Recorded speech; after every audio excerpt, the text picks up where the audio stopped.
In the day's other news, inflation in the U.S. has surged to its highest point in nearly 4 decades.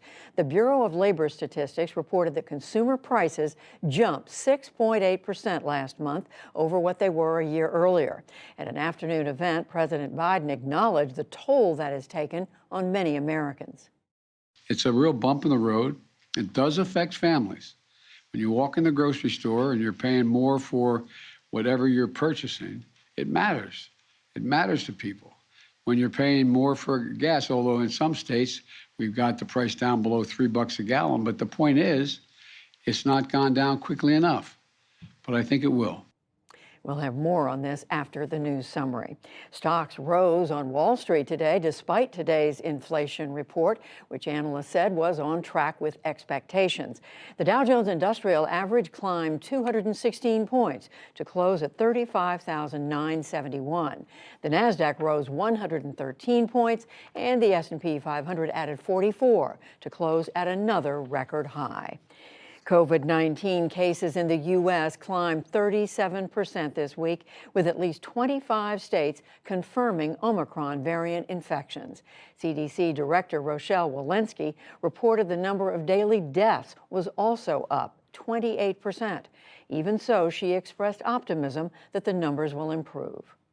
We do have increasing cases. We're at 118,000 a day, but we also have many more readily available tools than we had earlier this year. And it is the collection of all of those things together, vaccinations, boosters, and preventive measures, that really gives me a lot more faith in our where we are currently. New York is tightening its COVID restrictions even more amid a surge of infections. Starting on Monday, the state will require masks in all indoor public spaces unless businesses or venues require proof of vaccination.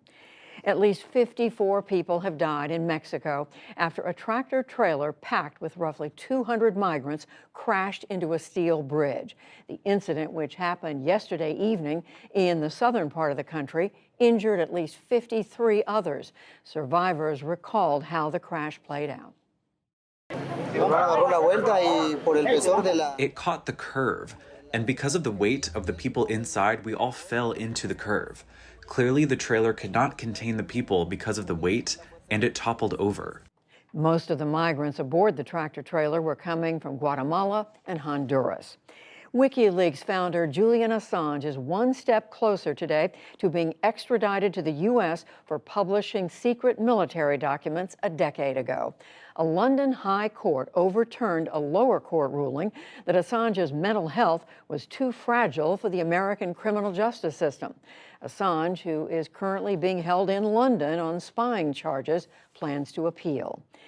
And 3 passings to note tonight.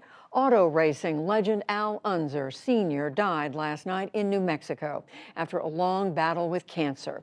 Unser won his first Indianapolis 500 in 1970 and went on to win 3 more times. He holds the record for the most laps led in the Indy 500, 644. He's also the only driver ever to have a sibling and a child also win the race. Al Unser was 82 years old. Former National Football League wide receiver Demaryius Thomas died at his home in Georgia last night from what his family said was most likely a seizure. Thomas played most of his 10-season career with the Denver Broncos. He earned 5 straight Pro Bowl honors and was a Super Bowl champion. Demaryius Thomas was 33 years old. And Michael Nesmith, the singer, songwriter, and lead guitarist for the Monkees, died of heart failure today in California. He starred in the 1960s television sitcom about a rock band modeled after the Beatles, which led to a string of hit songs. He later went on to have a successful career in songwriting, television, and film production. Michael Nesmith was 78 years old. Still to come on the NewsHour, Nobel Prize winner Maria Ressa discusses the need for a free press worldwide. Former Senator Bob Dole is remembered during a ceremony at the National Cathedral, plus much more.